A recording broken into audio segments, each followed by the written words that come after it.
ഡൽഹിയിൽ ആരോഗ്യമന്ത്രി വീണ ജോർജ് മാധ്യമങ്ങളെ ആരോഗ്യമന്ത്രി മാഡം 10 മണി തൊട്ട് ഇവിടെ ഉണ്ടായിരുന്നു. ആരോഗ്യമന്ത്രിയായിട്ട് ഇതുവരെ കാത്തിരുന്നു. ഇതുവരെ നേരത്തെ പറഞ്ഞു കിട്ടിയിട്ടില്ലെങ്കിൽ ആവശ്യങ്ങൾ നിവേദനമായിട്ട് കൊടുക്കും.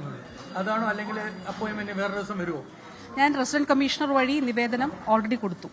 ഇപ്പോൾ ഉച്ച കഴിഞ്ഞിട്ടൊരു 4 മണിയായപ്പോൾ 3:30 കഴിഞ്ഞപ്പോഴേക്കും റെസിഡന്റ് കമ്മീഷണർ വഴി ഞാൻ കൊടുത്തിരുന്നു. ഇപ്പോൾ ക്യൂബയുടെ ഹെൽത്ത് മിനിസ്റ്ററും വന്നിട്ടുണ്ട്. ഇപ്പോൾ 5 മണിക്ക് നമ്മുടെ ചർച്ച ആരംഭിക്കുകയാണ്. അപ്പോൾ അപ്പോയിന്റ്മെന്റ് കിട്ടാത്ത സാഹചര്യത്തിൽ റെപ്രസെന്റേഷൻ കൊടുത്തു. ഇനി ഒരു ദിവസം അപ്പോയിന്റ്മെന്റ് അനുവദിക്കുമെങ്കിൽ അന്ന് വന്ന് നേരിട്ട് വീണ്ടും കാണുകയും ചെയ്യും. അല്ല, മുഖ്യമന്ത്രിയെ കാണാൻ തയ്യാറാണ് ആരോഗ്യമന്ത്രി എന്നാണ് അറിയുന്നത്. അപ്പൊ അങ്ങനെയാണ് മുഖ്യമന്ത്രിയുടെ പങ്ക് വരുമോ?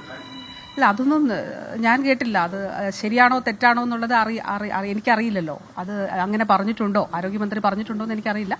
അപ്പോൾ ഞാൻ അപ്പോയിന്റ്മെന്റിന് എൻ്റെ ഓഫീസ് വഴി കത്ത് കൊടുത്തിരുന്നു, റെസിഡന്റ് കമ്മീഷണർ വഴി കത്ത് കൊടുത്തിരുന്നു.